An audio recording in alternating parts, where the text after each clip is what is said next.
6월의 첫날입니다. 이제 본격적인 여름이 시작되었고 오늘은 기온 30도 가까이 오른다라는 그런 예보를 듣기도 합니다. 여름의 날씨가 더워짐에 따라 우리 육신도 지치지 않도록 건강식으로 잘 드시고 또 건강관리 잘 하실 뿐만 아니라 육신이 약해지면 또 영혼도 또 신앙도 나태해지기 쉬운데 그때 또 주님을 더 바라보고 우리의 영적인 건강도 잘 챙기는 6월달 되시기를 간절히 바랍니다. 1972년 스웨덴 스톡홀름에서 개최된 UN 인간 환경 회의가 있었습니다. 그때 매년 6월 5일을 세계 환경의 날로 지키자라고 결의하였습니다. 그리고 우리 한국교회도 하나님의 창조 세계를 보존해야 할 책임을 인식하면서 1982년 제77회 총회에서 6월 첫 번째 주일을 환경주일로 제정하였습니다. 그리고 올해로 42번째 환경주일로 지키고 있습니다. 오늘 환경주일을 통해서 환경오염의 우리 심각성을 한번 다시 생각해보고 우리가 할 수 있는 실천을 통해 창조 세계를 회복하고 관리하는 데 힘쓰는 저와 우리 성도님들이 되었으면 좋겠습니다. 먼저 지금 우리 지구의 상태가 어떤지 뉴스를 통해서 한번 보도록 하겠습니다. 전 세계를 강타하는 폭염과 폭우, 미세 플라스틱과 각종 화학물질로 오염되는 바다와 토양, 그리고 멸종 위기에 처한 동물 등 현재 우리가 보는 지구의 모습은 분명 심각해 보입니다. 실제로 국제연구진이 지구의 건강 상태를 검진해보니 지구는 인류가 안전하게 살 수 있는 수준을 벗어난 위험 상태였습니다. 인간이 지구에서 안전하게 살 수 있는 환경 기준인 지구 위험 한계선 9가지 가운데 생물 다양성과 기후변화, 담수, 합성, 오염물질 등 6가지가 이미 위험 수준으로 악화한 겁니다. 연구팀은 가장 먼저 야생동물이 멸종하면서 19세기 후반부터 생물 다양성 경계가 무너졌다고 설명했습니다. 토지는 물론 호수, 강과 같은 담수 역시 20세기 초부터 위험 수준을 넘어선 것으로 조사됐습니다. 인류가 만든 플라스틱과 살충제 등 합성 오염물질은 1950년 이후 50배나 증가해 지구 건강 지표를 악화시켰고 기후변화 역시 1980년대 후반부터 한계선을 넘어섰습니다. 연구진은 아직 위험 한계선을 넘지 않는 세 지표 가운데 대기질과 해양 산성화 등 두 지표도 위험 수준에 근접했다고 밝혔습니다. 유일하게 안전봉위에 있는 건 오존층 변화인데 인류 공동의 노력 이후 지표가 점차 좋아진 것으로 분석됐습니다. 연구진은 단순히 지구 평균 기온을 낮추는 데에만 노력하는 게 아니라 지구 환경을 원래대로 복구하고 보호해야 한다고 강조했습니다.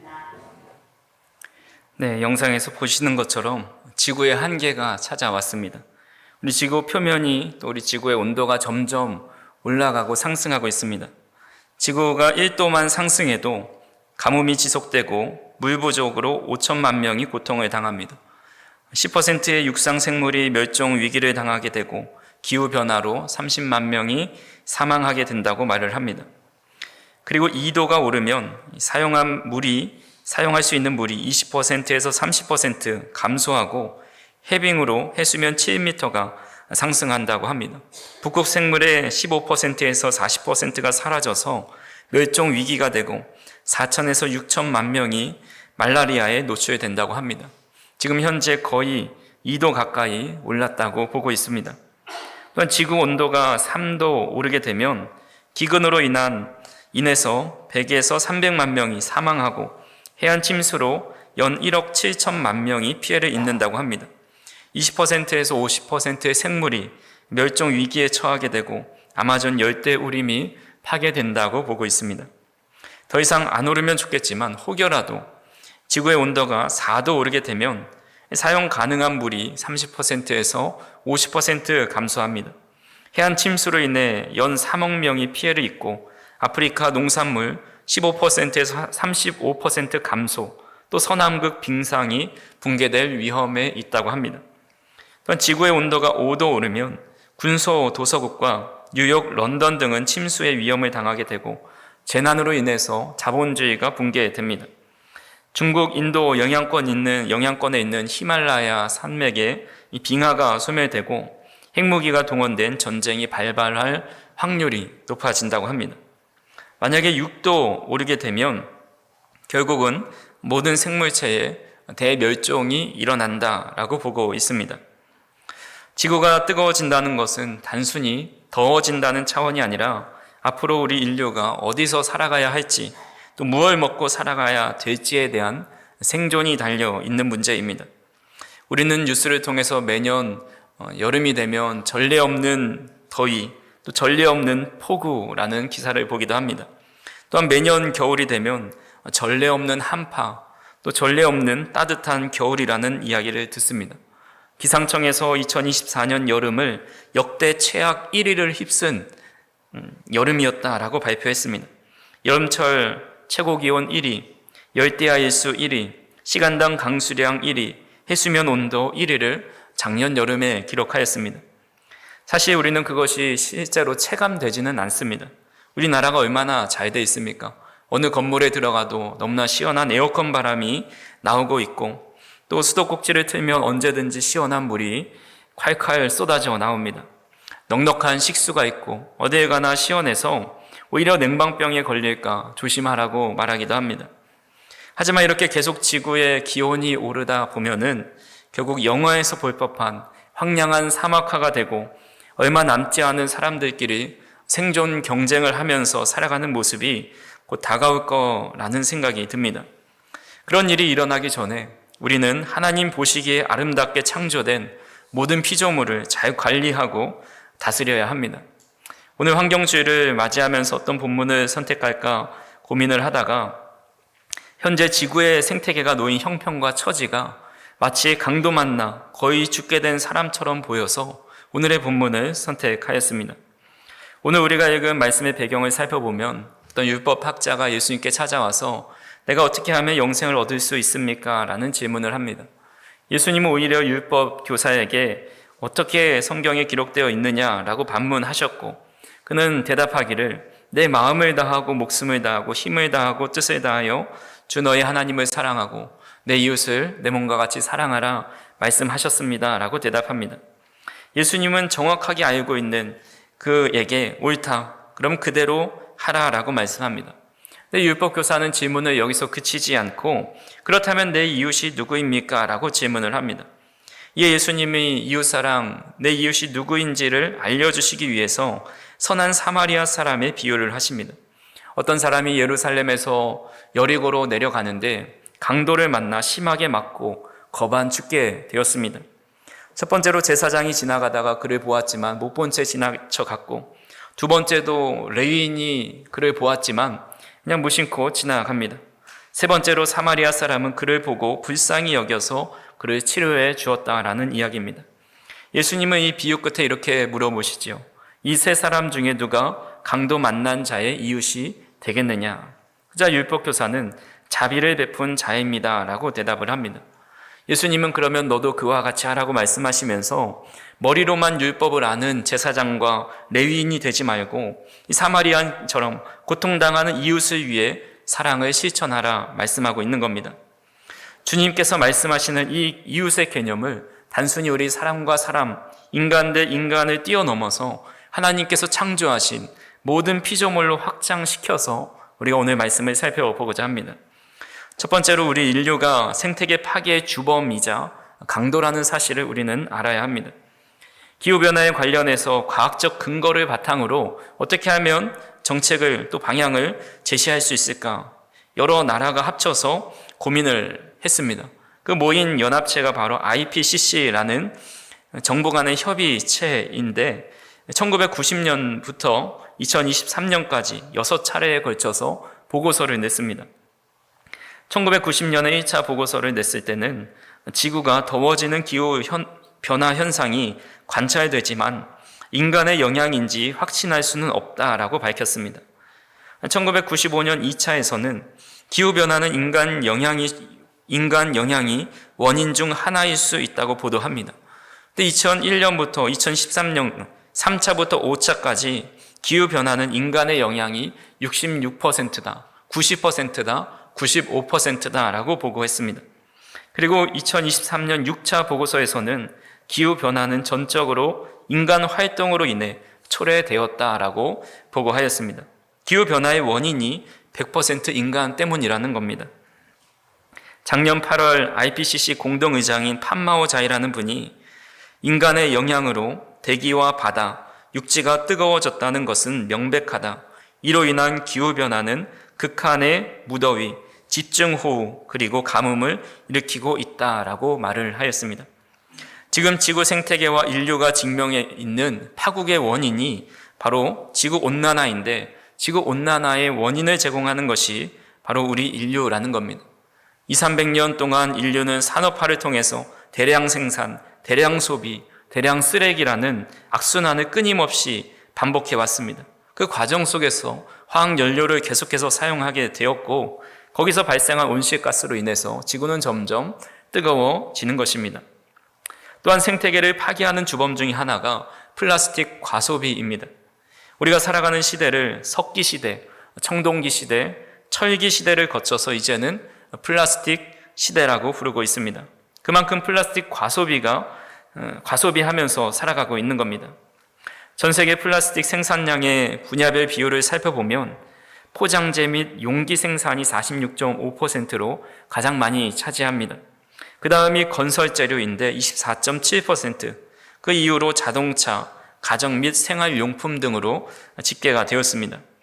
근데 이 사용기간을 보면 포장재 및 용기는 0.5년 이하이고 가장 길게 사용하는 것이 건설재료인데 평균 35년 사용됩니다. 플라스틱 생산의 절반 가까이가 6개월 정도 사용되지만 이것이 분해되는 데는 500년 이상이 걸립니다. 태평양 한 바다에 가면 쓰레기 섬이라 불리는 곳이 있습니다. 플라스틱 쓰레기가 쌓여져 있는데 섬처럼 보이지만 바다 위에 떠다니는 섬처럼 보이게 됩니다. 그래서 우리나라 면적의 15배나 된다고 하는데 놀라운 것은 눈에 보이는 이 쓰레기보다 바다 심해 깊은 곳에 쌓여있는 그 쓰레기가 2배 이상이 더 많다고 합니다. 그래서 북극해 빙하, 남극해, 또 바닷속 깊은 해구에서 미세 플라스틱이 발견된다고 합니다. 이뿐만 아니라 플라스틱은 생산과 폐기 과정에서 매년 18억 톤의 이산화탄소가 배출된다고 합니다. 앞으로 2050년 후에는 약 54억 톤의 이산화탄소가 배출될 것으로 예상되는데 사실 이산화탄소 18억 톤이 어느 정도인지 감이 잘 안 오시죠. 제가 찾아보니까 나무로 환산해 보면 평균 나무 한 그루가 1년에 약 20kg의 이산화탄소를 흡수할 수 있다고 합니다. 그러면 18억 톤의 이산화탄소를 상쇄하려면 900억 그루의 나무가 필요합니다.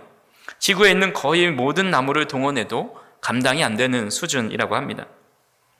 온실가스나 이산화탄소가 플라스틱 생산과 폐기 과정에서만 나오는 것이 아니기 때문에 이미 지구는 배출되는 온실가스와 이산화탄소를 감당할 수 없는 실정입니다. 또 한 가지 생태계를 파괴하는 주범 중에 하나가 음식물 쓰레기입니다.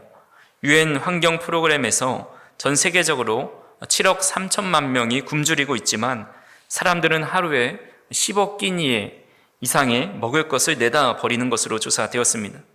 그 중에 음식물 쓰레기, 가정에서 나오는 음식물 쓰레기가 60%이고 28%가 음식점, 요식업소, 또 12%가 유통이나 소매 과정에서 발생하는 것으로 조사되었습니다.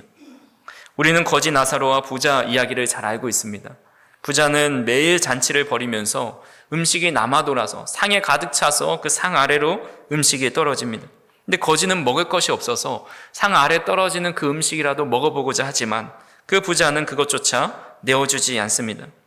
우리는 이런 부자를 보면서 어떻게 저렇게 인정머리 없는 사람이 다 있을까라고 말을 하지만 사실 우리가 그런 모습으로 살아갈 때가 있는 겁니다. 한쪽에서는 수억 명의 사람들이 굶주려 죽어가고 있는데 다른 한쪽에서는 음식물이 계속해서 버려지고 있습니다. 우리는 굶주리는 쪽에 있지 않고 버리는 입장에서 살아가고 있습니다. 생태계 파괴의 주범인 산업화, 플라스틱 과소비, 음식물 쓰레기, 이 외에도 인간이 편리한 삶을 살기 위해서 생태계를 얼마나 폭력을 가하고 있는지 모릅니다. 의도했던 의도하지 않았던 우리가 생태계를 파괴하고 있는 주범 중에 하나이고 또 강도임을 부인할 수가 없는 것입니다. 이렇게 문제를 인식하고 깨달았다면 이제는 칼을 버리고 강도를 떠나서 그 강도 만난 자의 이웃이 되어야 합니다. 예수님께서는 율법 교사에게 누가 강도 만난 사람의 이웃이 되겠느냐 물어보시자 율법 교사는 이렇게 말하고 주님께서 이렇게 또 말씀하십니다. 우리 본문 37절을 같이 한번 읽어보겠습니다. 이르되 자비를 베푼 자니이다. 예수께서 이르시되 가서 너도 이와 같이 하라 하시니라. 아멘. 지구 생태계와 인류가 강도와 같은 우리 때문에 결국 거의 죽게 되었다면 우리는 이제 칼을 내려놓고 붕대와 약을 가지고 그것을 치료하여 달려가서 치료해 주어야 합니다. 물론 병 주고 약 주는 것이고 다리 부러뜨려 놓고 다리를 치료해 주는 것이지만 잘못을 깨닫고 고쳐주는 것이 그렇지 않은 것보다 더 잘하는 것입니다. 그래서 더 이상 늦지 않게 생태계 회복을 위해서 우리가 힘써야 하는데 환경부에서 제시한 내용들이 있습니다. 그것을 제가 목록을 잠깐 읽어드리면서 과연 나는 일상의 삶에서 어떤 것을 실천할 수 있을지 한번 생각해 보시기 바랍니다. 여름엔 26도 이상을 유지하고 겨울엔 20도 이하로 유지하는 겁니다. 절전형 LED 전등으로 교체하고 가전제품 사용 안 할 때는 플러그를 뽑아두는 겁니다. 또 승용차 이용 대신에 걷기나 자전거 타기, 대중교통 이용을 생활화하는 것이고 또 장바구니를 애용하는 겁니다. 이외에 환경 마크가 붙어 있고 에너지 효율이 좋은 그런 제품을 구입하고 샤워 시간을 줄이고 빨래를 모아서 합니다. 음식도 적당히 먹을 만큼만 조리해서 먹고 또 가까운 저층은 다리가 괜찮다면 걸어 다니는 것이 좋고 또 일회용 컵이나 일회용품보다는 개인 컵이나 다회용품을 사용하는 것이 좋다고 말을 합니다. 우리 교회 안에서도 많이 사용되고 있는 일회용품들이 있습니다. 그것을 줄여나가고 또 지나가시다가 불이 켜져 있는 것을 보시면 불을 꺼주시고 콘센트가 꼽혀 있는 걸 보면 그것도 뽑아주시고 또 두 다리가 괜찮으신다면 계단을 오르락 내리락 하실 때에 걸어 다니시는 그런 작은 것들이 우리가 지구를 살리는 일에 귀하게 또 한 몫을 하게 된다는 것입니다. 그런데 이런 실천 사항들을 지키는 것은 참 불편한 일입니다. 우리는 이미 일회용품 사용에 익숙해져 버렸고 무의식 중에 자연을 위하기보다는 우리 편한 방식대로 살아갑니다. 하지만 우리가 이런 불편함을 감수하고 환경을 살리는 데 힘쓰고 애써야 할 이유가 있습니다. 3가지로 살펴보겠습니다. 첫 번째로 바로 생태계를 살리는 것이 하나님의 뜻이기 때문입니다. 그리스도인은 자신이 편한 대로 살아가는 사람이 아닙니다. 하나님의 뜻대로 순종하며 살아가는 사람입니다. 하나님의 뜻은 강도 만나 죽어가는 사람을 살리는 사람이 되는 겁니다. 죽어가는 자연 환경을 살리는 사람이 되는 것이고 하나님께서 창조하신 피조 세계를 아름답고 또 아름답게 경작하고 지키는 삶을 살아가는 것이 하나님의 뜻입니다. 에베소서 5장 1절 같이 한번 읽어보겠습니다. 그러므로 사랑을 받는 자녀같이 너희는 하나님을 본받는 자가 되고. 사도 바울은 너희는 하나님을 본받는 자가 되라고 말씀합니다. 복음서에서 주님께서도 너희 아버지의 온전하신 같이 너희도 온전하라 말씀하시고 아버지의 자비로우신 같이 너희도 자비하라, 자비로운 자가 되라 라고 말씀합니다. 그러니까 에베소서 5장 1절은 온전함 또 자비로운 자를 포함해서 하나님의 모든 속성을 닮아가는 사람이 되라 라는 의미입니다. 성경에서 가장 처음에 나타난 하나님의 속성은 창조입니다. 태초에 하나님께서 천지를 창조하셨기 때문에 하나님은 창조의 하나님이다라는 것을 우리는 성경을 펼치면 가장 먼저 알 수 있습니다. 하지만 우리 인간에게 제약이 들어와서 하나님의 속성과 반대인 파괴하는 삶을 살아가게 됩니다. 하지만 우리는 하나님의 사랑을 받는 자녀답게 하나님의 속성을 닮아서 파괴가 아니라 회복과 창조된 본연의 모습으로 되돌리는 삶을 살아가야 합니다. 그렇게 생태계를 돌보고 회복시키는 것은 단순히 환경 문제를 넘어서서 하나님을 닮아가는 것이고 또 하나님의 뜻에 순종하는 삶이다라는 사실을 우리가 믿으실 수 있기를 간절히 소망합니다. 두 번째로 우리는 피조 세계를 잠시 맡은 청지기이기 때문에 이 생태계를 마음대로 해서는 안 된다라는 겁니다. 하나님께서 모든 생물과 동물을 다스리라고 말씀하셨지만 이 모든 것이 너의 것이다 라고 말씀하지는 않으셨습니다. 이 세상의 주인은 하나님이십니다. 우리는 그 세상을 잠시 맡고 있는 청지기이고 잠시 스쳐가는 나그네이고 초대받은 손님입니다. 가끔씩 우리는 지인의 초대로 그 사람의 집을 방문할 때가 있습니다. 손님으로 다른 사람의 집에 가게 되면 말하지 않아도 지켜야 할 여러 가지 행동들이 있습니다. 허락을 받지 않고 이것저것을 열어보거나 만져서는 안 됩니다. 마음대로 음식을 해먹거나 시켜 먹거나 침대에 누워서 뒹굴러 다녀도 안 됩니다. 누군가의 초대를 받고 왔기 때문에 늘 조심해야 되고 그분의 허락을 구해야 합니다. 만약 초대받은 집에 들어가서 물건을 뒤지고 돈이 필요하다고 해서 돈을 챙겨가고 또 여러 가지를 자기 마음대로 행동한다면 그 사람은 더 이상 손님이 아니라 도적이요 강도가 되는 것입니다. 마찬가지로 이 세상은 우리가 주인이 아닙니다. 우리가 거할 곳은 하늘에 있는 집이고 우리는 이 땅에 잠시 머물다 가는 나그네이고 이 땅에 초대받은 손님이라고 할 수가 있습니다. 나그네가 지나가는 곳은 그 사람이 머물렀다는 사실을 모를 정도로 모든 것을 제자리에 놓고 깔끔하게 정리하고 떠나는 겁니다. 그런데 우리는 이 세상이 우리의 것인 줄 알고 내 마음대로 사용하고 바꿔놓으려고 합니다. 그렇게 우리는 지금 무엇을 흘려놓고 남겨놓고 살아가고 있는지를 돌아보면서 이 세상이 하나님의 것이기 때문에 더 깨끗하게, 더 소중하게 여기고 조심히 다루어야 한다는 사실을 꼭 기억할 수 있기를 간절히 바랍니다. 마지막 세 번째로 우리 자신과 후손들을 위해서 생태계를 회복해야 합니다. 우리는 남을 위해서 무엇인가를 한다고 생각하면 그것에 대해서 최선을 다하지 않을 때가 많이 있습니다. 그래서 생태계를 지키는 것도 지구를 위한 길이라고 생각하기 때문에 여러 가지 행동들을 뒤로 미룰 때가 있습니다. 생태계를 보존하고 지켜내야 하는 것은 사실 지구를 위한 것이 아니라 바로 우리 자신과 후손을 위해서입니다. 환경 오염으로 인해서 비상이 걸렸다고 하지만 사실 지구에 비상이 걸린 게 아니라 우리에게 비상이 걸린 상황입니다. 만약 인류가 환경 문제를 해결하지 못해서 이 멸망의 위기에 처한다 하여도 사실 지구는 걱정할 필요가 없습니다. 지구에는 엄청난 자정 능력이 있기 때문에 인류가 멸망해도 지구 생태계는 다시 놀라울 정도로 복원될 것이기 때문입니다. 단지 인간만이 지구상에 사라질 뿐입니다.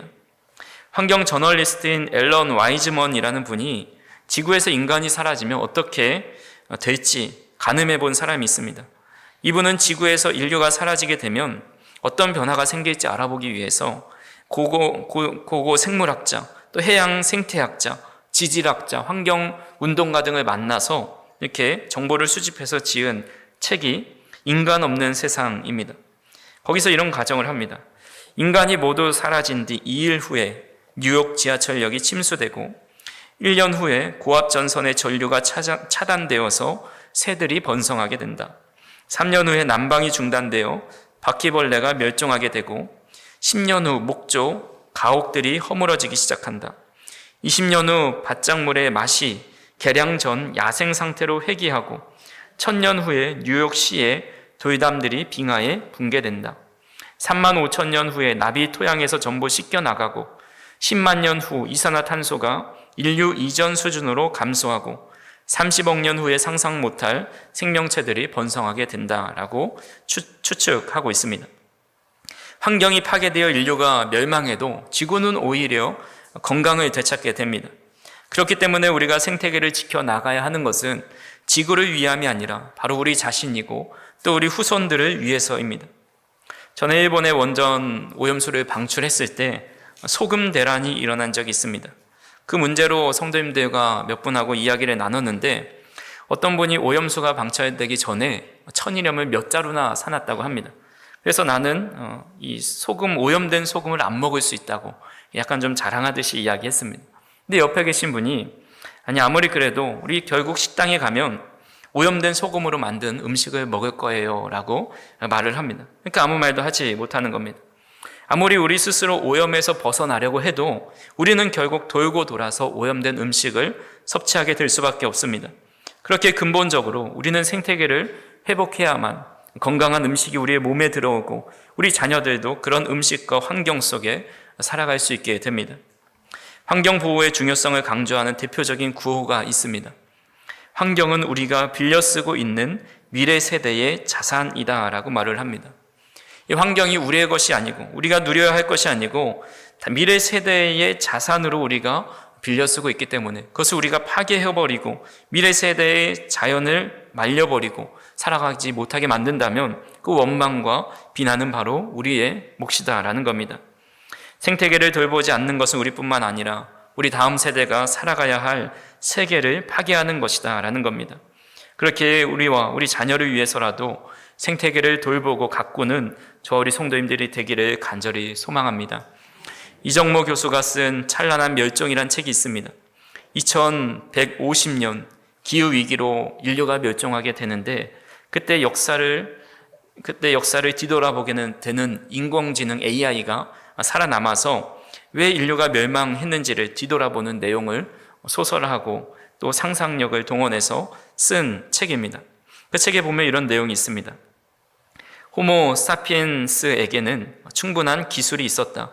그들이 멸종하기 130년 전에도 기후변화를 막는 데 필요한 기술의 95%가 있었으며 이 기술을 사회에 적용하는 데 충분한 돈도 있었다. 또 많은 사람이 에너지 전환을 위해 노력했다. 하지만 절실하지는 않았다. 누군가가 해결하리라 믿었다. 라고 AI가 분석했다고 합니다. 기후위기로 멸종하기 전에 모든 것을 회복할 수 있는 능력과 되돌릴 수 있는 힘이 있었지만 누군가 해결하리라 생각하고 내버려 놓았고 이후로 걷잡을 수 없게 되어서 인류가 멸종하게 되었다는 이야기입니다. 생태계를 보존하는 것은 다른 사람이 아니라 나 자신이 해야 할 일입니다. 어떤 이는 텀블러 하나 가지고 다닌다고, 내가 좀 절약한다고 이 세상에 무엇이 달라지겠느냐라고 생각하기도 합니다. 하지만 우리의 이러한 작은 실천이 모이면 기업이 움직이게 되고 기업이 움직이면 정치가 따라오게 되어 있습니다. 국가 정책이나 기업의 기술 개발도 국민적 관심과 참여가 뒷받침할 때 가능해집니다. 결국 거대한 변화도 일상의 작은 실천에서 출발한다라는 겁니다. 작고 평범한 행동이 모이고 쌓이면 언젠가는 큰 흐름이 되고 사회를 움직이는 힘이 되는 겁니다. 저 우리 성도님들이 죽어가는 생태계의 이웃이 되어서 살리는 것이 바로 하나님의 뜻임을 여기고 또 우리의 작고 평범한 행함을 통해서 우리 지역을 그리고 우리나라를 우리 세계, 지구촌을 움직이는 작은 날개짓이 될 수 있기를 간절히 소망합니다. 기도하시겠습니다. 사랑과 은혜가 풍성하신 하나님 아버지, 하나님께서 너무나도 좋은 환경 속에서 자라나게 하셨음에도 불구하고 우리는 창조자요 회복자가 아니라 파괴자요 강도와 같은 모습으로 살아왔음을 고백합니다. 우리의 죄악을 용서하여 주시고 늦었지만 지금이나마도 선한 사마리아인처럼 살아갈 수 있도록 인도하여 주시옵소서. 우리에게 작은 실천과 또 책임을 갖게 하여 주시고 그것을 통하여서 이 땅이 변화되고 더욱더 주님 살아가기 좋은 환경을 우리 자녀에게 물려줄 수 있도록 인도하여 주옵소서. 예수님의 이름으로 기도하옵나이다. 아멘.